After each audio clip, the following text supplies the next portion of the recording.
Media সার্ভিসেসের পক্ষ থেকে আমি সাবেরা আপনাদের সবাইকে আমন্ত্রণ জানাচ্ছি আমাদের আজকের কবি পরিচিতি অনুষ্ঠানে। আমাদের আজকের কবি পরিচিতি অনুষ্ঠানে উপস্থিত আছেন কবি সোহেল চৌধুরী। কবি সোহেল চৌধুরী প্রেম, বিরহ আর প্রকৃতিকে নিয়ে কবিতা লিখতে পছন্দ করেন।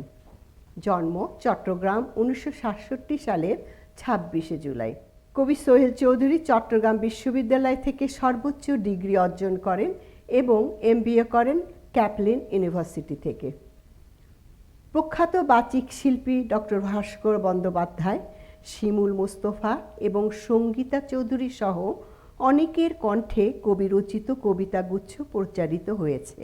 কবিতার পাশাপাশি বিচরণ করেছেন গীতিকাব্য রচনায় এবং স্বনামধন্য শিল্পীদের কণ্ঠে তার রচিত গান প্রচারিত হয়েছে। কবির লেখা প্রকাশিত কাব্যগ্রন্থের মধ্যে উল্লেখযোগ্য হচ্ছে শূন্য বীণায় যে সুর বাজে, আরণ্যক জীবন, মধুরিমা ভালোবাসি তোকেই, অবগাহন, জল জ্যোৎস্নায়, মুখর তোমার হাসির রণন, এক নন্দন তত্ত্বের কাণ্ডারি। 2024 সালে প্রকাশিত হয় কবিতার বই কবিতা কাঁদে। 2025 সালে কবিতার নিজের অনুদিত প্রথম ইংরেজি কবিতার বই প্যাশন প্যালেট ইবুক আকারে প্রকাশিত হয়। বর্তমানে এই বইটি বিভিন্ন অনলাইন পোর্টালে পাওয়া যাচ্ছে। দর্শক শ্রোতা, চলুন আমরা কবির সাথে পরিচিতি হই। দর্শক শ্রোতা, এতক্ষণ আপনারা কবি পরিচিতি শুনলেন। এবার আমরা সরাসরি কবির কাছ থেকে আরও বিস্তারিত জানব। কবি সোহেল চৌধুরী, আপনাকে সালাম টিভির স্টুডিওতে আসবার জন্য ধন্যবাদ। আপনাদেরকেও আমার আন্তরিক শুভেচ্ছা, অভিবাদন এবং ধন্যবাদ। আপনি এবং আপনার দর্শকদের সবার কাছে আমার আন্তরিক কৃতজ্ঞতা। আমরা শুরু করি আমাদের কথোপকথন। আপনি কবে এবং কিসে উদ্বুদ্ধ হয়ে সাহিত্য জগতে প্রবেশ করলেন? আসলে এটা তো অনেক বড় একটা স্টোরি। আমাকে প্রথম ইন্সপায়ার করে আমি যখন 82-তে SSC পরীক্ষা দিই, তো তারপরে আমি আমার নানু বাড়িতে ছিলাম।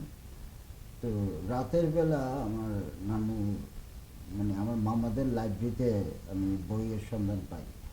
তো সেই যে শব্দের খেলায় আমি সেই 1982 সাল থেকে শব্দের প্রতি আমার যে একটা মায়া জন্মেছে।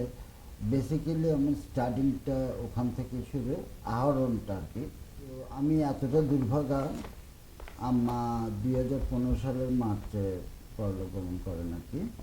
তো সেবার আমার প্ল্যান ছিল যে আমি বেশ কয়েক মাস থাকবো এবং অলমোস্ট 3 মাস আমি ছিলাম। তো ওই সময়টা আমার কাছে খুব শকিং ছিল, কারণ আমার আম্মার সাথে আমার বন্ডিংটা খুব মানে অনেক বেশি আর কি। আব্বার সাথে যতটা না, তার চেয়ে বেশি আম্মার সাথে। আমার যত হ্যাবিট আপনি দেখবেন সব কিছু কিন্তু মানে আম্মা আমাকে মার কাছ থেকে পাওয়া, মার কাছ থেকে, মানে রান্না বান্না বলেন, খাওয়া দাওয়া বলেন, হ্যাঁ। তো এই আর কি। তো ওখান থেকে ফিরে আসার পর আমার ভিতরে একটা মানে প্রচণ্ড রকমের একটা শূন্যতা ডেভেলপ করে। রাইট। এবং ওই সময়টাতে আমি কিছু মানে ফ্রি টাইম পাই, তখন আমি মানে স্টার্টেড রাইটিং। তো 2017 সালে আমার প্রথম বাংলা কবিতার একদম 6 ফরমারে বই বের হয়, শূন্য বিনয় যে সুর বাঁধে। এই হচ্ছে আমার শুরু। তো আমরা দুর্ভাগা যে আমরা প্রকৃতির কাছে, প্রকৃতি থেকে অনেক দূরে সরে গেছি। বাট আপনি আমার কবিতাগুলো পড়লে দেখবেন মানে মানব প্রেম, বিরহের পাশাপাশি প্রকৃতির একটা বিশাল অংশ আমার কবিতার মধ্যে মানে চলে আসে।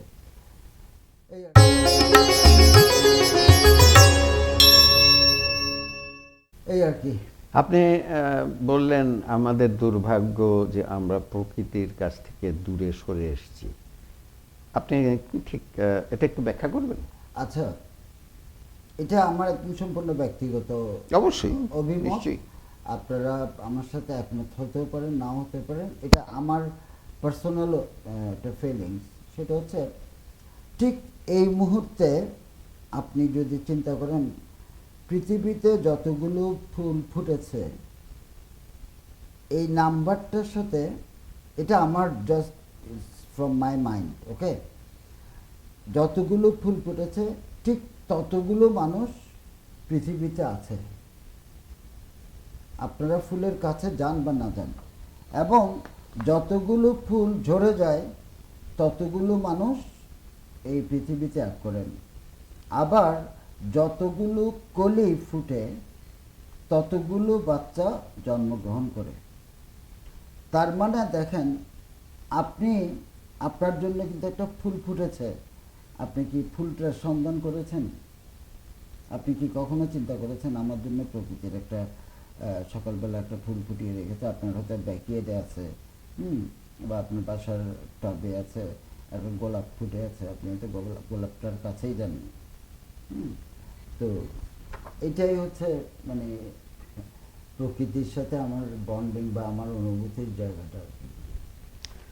দর্শক শ্রোতা, আমরা খুব একটা ইন্টারেস্টিং বলতে পারেন উপমা পেলাম। প্রকৃতির সঙ্গে আমাদের যে সম্পর্কটা, এটা সত্যি খুব অভিনব। এটা আমি কখনো ভেবে দেখিনি, আমার মনে হয় না কেউ এটা নিয়ে আদৌ চিন্তা করেছে, কিন্তু অবশ্যই এখানে ভাববার বিষয় আছে। এবং আমার মনে হয় যে কবি এখানে কিছু একটা সত্য খুঁজে পেয়েছেন। আমরা এখানে একটা ছোট্ট বিরতি নেব, ফিরে আসছি আপনাদের সঙ্গে, আমাদের সঙ্গেই থাকবেন। প্রিয় দর্শক শ্রোতা, আমরা আবার ফিরে এসেছি আপনাদের কাছে। এখন আমরা কবির একটি ইনিশিয়াল ইন্ট্রোডাকশন পেলাম কবির নিজের মুখে। এখন আমরা তার পরবর্তী চ্যাপ্টারে যাই, কারণ উনি একটা জিনিস বোঝা গেল, এবং এটা আমি আগেও আরেকজনের লাইফ থেকে জানতে পেরেছি, উনিও আমাদের এই অনুষ্ঠানে খুব শিগগিরই আসবেন, যে আমরা যখন জীবনে একটা শখ পাই সেখান থেকে কিন্তু অনেক কিছু নতুন কিছু বেরিয়ে আসে। এবং এখানে দেখছি যে কবি তার মাকে হারিয়ে যে শূন্যতা অনুভব করেছিলেন, সেই শূন্যতাকে পূর্ণ করার জন্যে উনি আস্তে আস্তে তার লেখার দিকে যান।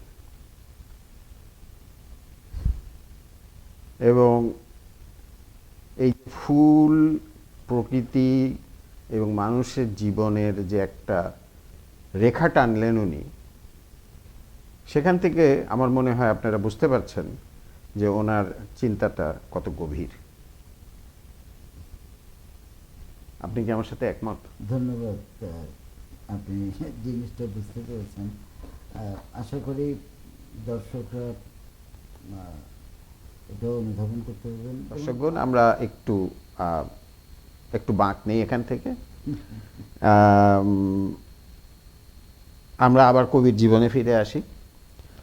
আপনার এ পর্যন্ত কতগুলি লেখা বই প্রিন্ট মাধ্যমে প্রকাশিত হয়েছে, এবং আপনার মতে আপনার কোন বইটি আপনার সবচাইতে প্রিয় এবং কেন?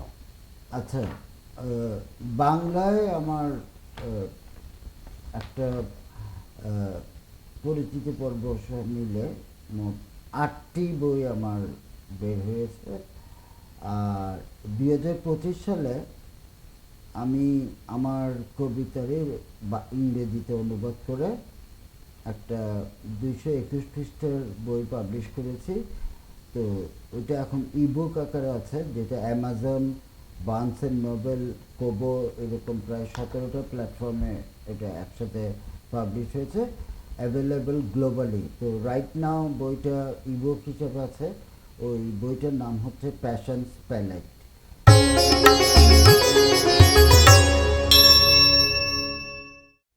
তো প্যাশনসের অর্থ হচ্ছে মানে একটা দানি, মানে যেখানে ইউ ক্যান কন্টেইন সামথিং, ওকে। আর প্যালেটসের অর্থ হচ্ছে ধরেন মানে অনেক তো অর্থ হচ্ছে, আমি যেভাবে দেখেছি সেটা হচ্ছে রং। তো আপনার হাতে একটা দানিতে রং আছে, তো এই রংটা যদি আপনি আপনার জীবনে মিশিয়ে দেন, সাফল্য নামক বস্তুটির জন্য আপনাকে খুঁজতে হবে না। তো if you read Passion's Palette, you will see or you will feel why I have given this name. আপনি আমার প্রথম পার্টটা রিপ্লাই দিয়েছেন। আমি জানতে চাচ্ছিলাম যে আপনার সবগুলো বইয়ের মধ্যে আপনার সবচেয়ে ও আচ্ছা, ফেভারিট কোন বইটি আচ্ছা, এবং কেন? 23 সালে আমার এই যে বইটা আমি বের করেছি, আমি একটু দেখাচ্ছি বইটা, জি। কবিতা কাঁদে। তো আমি তো ধরেন 15 সাল থেকে বেসিক্যালি কবিতার জগতে পুরোপুরি ঢুকে যাই। তো 15 সাল থেকে 22 সাল পর্যন্ত যতগুলো কবিতা লিখেছি আমি, ওখান থেকে বাছাইকৃত এবং আরও কিছু নতুন কবিতা আমি, এটা একটা কবিতা সংকলন বলতে পারেন। এটা আচ্ছা। এটা 6 ফরমার না, এটা 10 ফরমার, বেসিক্যালি এটা 12 ফরমার বই। তো এটা হচ্ছে আমার বাংলা আপাতত আর কি বাংলাদেশ থেকে প্রকাশিত সর্বশেষ বাংলা কবিতা। কবিতা কাঁদে এটাই হচ্ছে আমার সর্বশেষ কবিতা সংকলন। This is my like the most favourite. কবিতাটা হচ্ছে বোধের শিল্প। এটা নাচও না, গানও না, ড্রামও না, বিটও না। This is, there are some lines you need to read one after another. একটা একটা শব্দ পড়বেন, একটা লাইন পড়বেন, তখন আপনার ভিতরে কিছু না ইউ হ্যাভ টু ফিল। হ্যাঁ, এবং আমার কবিতাগুলোতে আমি যেটা বলি যে একটা কবিতার মধ্যে একটা প্রচ্ছন্ন সুর থাকতে হবে, একটা সারগাম থাকে, এবং একজন পাঠক যখন একটা কবিতা পড়ে, একটা লাইন পড়ার পর সেকেন্ড লাইনে যদি আপনি পাঠকটাকে আটকাতে না পারেন, তাহলে পাঠক এই কবিতাটা পড়বে না, কন্টিনিউ করবে। তো ইন্টারেস্টিংলি আমি যখন যাদের কাছ থেকে আমার এই বই সম্পর্কে শুনি, তখন বলে যে সোহেল ভাই, আপনার কবিতাগুলো এমন, একটা লাইন পড়ার পর মানে সেকেন্ড লাইনে কী লিখছেন ওইটা জানতে ইচ্ছা করে, সেকেন্ড লাইন পড়ার পর ওকে থার্ড লাইনে কী লিখছে, ফোর্থ লাইনে কী লিখছে, তো এইভাবে সর্বশেষ লাইন পড়ার পর আরে প্রথম দিকে সোহেল ভাই কী বলছিল, মানে কোথায় এনে শেষ করছেন। জাস্ট একটা মানুষকে একটা প্রচ্ছন্ন সুর, মানে একটা সুর আছে কিন্তু সাউন্ডটা আপনি পাচ্ছেন না, but you are feeling that musical sound in your heart with just reading a point. Wow, that's deep. আচ্ছা, এবার বুঝতে পারলাম। আবার আমরা একটু সুর বদলাই। আমরা জানতে চাচ্ছি যে যে আগামী 18ই অক্টোবর চতুর্থ ডালাস বাংলা উৎসবে বইমেলা হতে যাচ্ছে। হ্যাঁ, আমি জানি আপনার। আশা করি আপনি এবার আমাদের সঙ্গে এই মেলায় শরিক হবেন এবং আপনার ভক্তদের সঙ্গে মিলিত হবেন। এই বইমেলা সম্পর্কে আপনার অনুভূতি আপনার দর্শকদের সঙ্গে শেয়ার করবেন। সবচেয়ে বড় কথা, ডালাসে যত প্রোগ্রাম হয়, আমরা বাংলার প্রোগ্রামগুলো হয়, আমি যদি ইনভাইটেশন পাই বা খবরও পাই, আমার শরীর যদি কাদের ভাই ভালো থাকে, আমি অ্যাটেন্ড করি। তো প্রিয় দর্শক শ্রোতা, এই ছিল আমাদের আজকের অতিথি কবি সোহেল চৌধুরীর সঙ্গে আলাপচারিতা। আপনাদের আমাদের বই মেলা সম্পর্কে আগামী 18ই অক্টোবর অগ্রিম আমন্ত্রণ জানিয়ে আজ এখানেই শেষ করব। কিন্তু তার আগে একটা কিছু কথা না বললেই নয়। জুলাই মাসের 26 তারিখ কবি সোহেল চৌধুরীর জন্মদিন। আমরা সানাম টিভি এবং আমার দর্শকদের পক্ষ থেকে আপনাকে অভিনন্দন জানাচ্ছি আপনার জন্মদিনের, এবং আমরা আশা করি যে আপনার আগামী জন্মদিনে আবার আমরা হয়তো বসবো এই নিয়ে আলাপ আলোচনা করার জন্য। ইনশাআল্লাহ, ইনশাআল্লাহ। মনে এবং আপনার মাধ্যমে আপনার শ্রোতাদের, দর্শকদেরকে আমি আবারও আমার সালাম, সম্মান, শ্রদ্ধা, ভালোবাসা সব কিছু জানাই। আপনারা সুস্থ থাকবেন, বাংলা ভাষার সাথে থাকবেন। আজকাল একটা কথা আমি বলে দিই, আপনারা অনেকে স্মার্টফোন ইউজ করেন। প্রত্যেকটা ফোনে কিন্তু আপনি কিবোর্ড আছে, যেটা আপনি বাংলায় লিখতে পারবেন। হ্যাঁ, তো আপনাদের সকলের কাছে আমার অনুরোধ, আপনারা যারা মানে born in Bangladesh, now you are a citizen of America, but in your passport, when you open your passport, you will see there birthplace Bangladesh. They will not write your birthplace is New York, they will write your birthplace is Bangladesh. So আপনার যেহেতু birthplace Bangladesh, বাংলাকে ভালোবাসুন, বাংলার সাথে থাকুন, এটাই আমার অনুরোধ। আপনারা সবাই সুস্থ থাকবেন, সুস্থ সুন্দর থাকবেন, আমার জন্য দোয়া করবেন। আপনাদের সকলের জন্য আমার ভালোবাসা। ধন্যবাদ। কিন্তু শেষ হইয়াও হইল না শেষ, কারণ কবি কণ্ঠে কবির লেখা একটা কবিতা না শুনলে এই পর্বটা শেষ করা যাচ্ছে না। সো কবির প্রতি আমার বিশেষ অনুরোধ, আপনার বই থেকে আমাদের সম্মানিত দর্শকদের জন্য একটা ছোট্ট উপহার দেন। আসলে যেহেতু বলেছি আপনার, আমার এই বইটা আমার সবচেয়ে প্রিয়। এই বইটার যে শিরোনাম কবিতাটা, কবিতা কাঁদে, এটা খুব স্পর্শকাতর একটা কবিতা, এবং এটা অনুধাবন করার একটা বিষয় আছে, বোঝার একটা বিষয় আছে অবশ্যই। এখানে আমি অনেকগুলো চিত্রপটকে, যেমন আমার লেখা যারা গুরুজনরা পড়েন তারা বলেন, লক্ষ কবিতাকে আমি একটা কবিতা বানাই, আর একটা কবিতাকে পুরো বিশ্ব ব্রহ্মাণ্ড নিয়ে আসতে পারি। তো এটা আপনাদের এই দোয়া, আপনাদের এই আশীর্বাদ। তো আমি কাদের ভাইয়ের অনুরোধটা মানে সম্মান করতেই হচ্ছে, যদিও আমি আবেদিকা নই। এবং তার উপর আরেকটা কথা বলে দিচ্ছি, আমি যেহেতু চিটাগাংয়ের ছেলে, আপনি আমাকে চাঁদের দেশে পাঠালেও আমাদের চিটাগনিয়ান ছেলেদের চিটাগাংয়ের অ্যাকসেন্টটা থাকবে। তো this is what I am proud of it. তো আমার অ্যাকসেন্টের জন্য বা আমার উচ্চারণের জন্য কোনো ভুল ত্রুটি হলে, কারণ আমি বাচিক শিল্পী না, আমি লিখেছি। হ্যাঁ, আপনি যে জায়গাটা চাচ্ছেন যে এই কবিতায় আমার অনুভূতিটাকে আমি কোন লেভেলে প্রকাশ করেছি, এই কবিতাটা অনেকে এর মধ্যে আবৃত্তি করেছেন। হ্যাঁ, কিন্তু আমি দেখেছি এটা টাচ করতে পারেনি।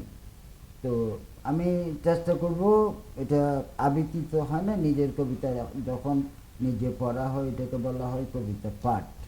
তো আমি কবিতাটি পাঠ করার চেষ্টা করব। দর্শক মণ্ডলী, আপনারা আমার সাথে থাকবেন। কবিতার নাম কবিতা কাঁদে। একবিংশ শতাব্দীর তৃতীয় দশক হেঁটে যাচ্ছে। মানুষগুলো যান্ত্রিক হয়ে আলোর গতিকে পেছনে ফেলে উড়াচ্ছে রঙিন ফানুস। সময়ও তেমনি 5Gতে চলছে। এরই মাঝে দিন আসে, দিন চলে যায়। অবসাদের বিকেল শেষে নির্ঝর সন্ধ্যা নামে। তারপর নামে যৌবনবতী কচি রাত। বালিয়াড়ির চর আটকে গেছে বিকল জাহাজ। তার ভাঙা মাস্তুল পাটাতনে শুয়ে আছে অনাহারে দিগ্ভ্রান্ত বিধ্বস্ত নাবিক।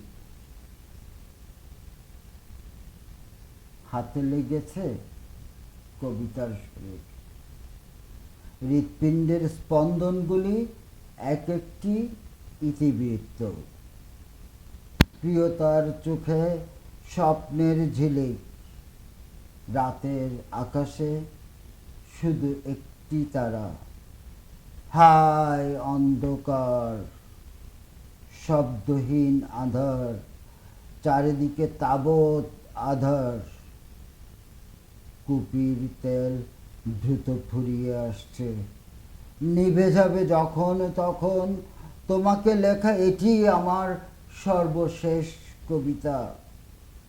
আগামী ভোরে কফিপট, কাগজ, কলম, রং মেলা আর তুমি সবই তো থাকবে। আহা আহা পৃথিবীর আগামী ভোর, শুধু আমার আর দেখা হবে না কোনোদিন। গর্তে পড়েছে চাকা, উল্টে গেছে লাশবাহী ভ্যান গাড়ি। মাটি নেই, দাফন হবে না, জলে ভাসিয়ে দিয়ে হবে সৎকার। তোমার চোখে অশ্রু জল, ছানি পড়া গহীন রাতে শক্ত চোয়াল। পুরনো অভ্যাসের বিকেল, বালিকা সন্ধ্যা, পূব আকাশে রামধনু, পশ্চিমের আকাশে গোধূলির সোনালি আভা। দু চারটি বালিহাঁস কিংবা গাংচিলের কণ্ঠে ঘরে ফেরার আকুতি। ঝিঝি পোকারাও সজীব, প্রিয়াকে ডাকছে বন মোরগ। এক ঝাঁক চড়ুই বালিতে স্নান সারছে।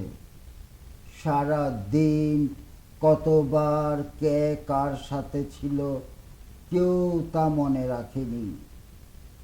নিশীথের আবাসে ফাঁক ফোকরে খড়কুড়ুর কারুকার্য শোভিত চড়ুইয়ের বাসা। সেখানে ঘুমায় কেবলই তারা দুজন। রাতের বাতাসে নিশিকাব্যের পাণ্ডুলিপিতে কেউ লেখে না দিনের কথন। 9টা 5টা অফিস, নাকি অভিজাত হোটেলে কোনো রমণীর এলিয়ে দেয়া দেহ। টাকা ভর্তি খোলা মানিব্যাগটি হাসছে। অভিজাত এক রমণীর স্তনগুলি উন্মুক্ত, কাচুলি নেই, এমনকি ব্লাউজের বোতামগুলোও নেই। তবুও বিছানার সাদা চাদরে আছে ভবিষ্যৎ কর্মকল্পনা। তার মনশ্চক্ষুতে এক ফোঁটা অশ্রুকণা। ভাঙার কিংবা গড়ার, লোভী শিয়ালের জালে ধরা পড়া মুরগির রক্তাক্ত নিথর মাংস। মুরগির পেটে ডিম, বাচ্চাগুলো ক্ষুধার্ত, আর অল্প স্বল্প অন্যের জোগাড়ে ব্যস্ত থাকায় খেয়াল করেনি শিয়ালের ফাঁক। সব কিছু ঠিকঠাক হয়ে গেলে আবার আসে নতুন শর্ত জবরদখলের। ভুলে গেছো তোমার অতীত, আজ ভাবছো তুমি 1 ন্যানো সেকেন্ডে বিশ্ব পাড়ি দেবে। অসমীয় হয়েছে তোমার শক্তি, এখন তুমি ভিন্ন মানুষ। মনে আর নেই কে আমি। আমার কবিতা পড়া বাস্তবতা, করুণ রসে বেদনার গান, রূপক, উপমা, উপমেয়, উৎপ্রেক্ষা, বিরহ, বিচ্ছেদ, নিসঙ্গতার রাত, নৈশব্দের শূন্যতা, ছন্দপাত। আমি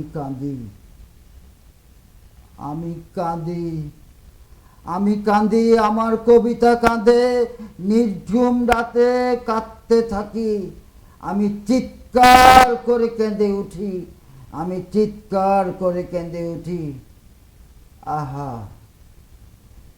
আহা কবিতা,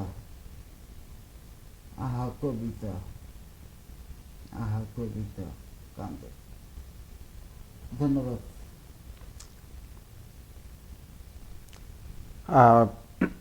আমি কারেকশন করছি, এটা আবৃত্তি নয়, এটা কবিতা পাঠ অবশ্যই, এবং কবি সোহেল চৌধুরীর স্বরচিত কবিতা। উনি যথাযথ দরদ দিয়ে আমাদের পাঠ করে শোনালেন। এতে করে আমরা বলতে পারেন যে ওনার যে ফিলিংসটা আমরা ওনার সঙ্গে প্রায় একাত্মতাই হয়ে গিয়েছি। ওনার যে এইটা অনেক গভীর ছিল, এবং আপনাকে আবার ধন্যবাদ যে আপনি এত সুন্দর করে আমাদের কবিতা পাঠ করলেন। এতে করে আমাদের অ্যাকচুয়ালি আপনার কবিতার বোঝার হয়তো সাহায্য করবে, আরও পড়ার একটা আকাঙ্ক্ষা জাগবে। তো প্রিয় দর্শকবৃন্দ, আজ এখানেই শেষ করছি। মনে রাখবেন, বইমেলায় হালের বহু লেখকের বিরাট সম্ভার নিয়ে আমরা থাকব। আগামী অতিথি নিয়ে খুব শিগগিরই আবার আপনাদের সামনে আসব। ধন্যবাদ। ধন্যবাদ সবাইকে।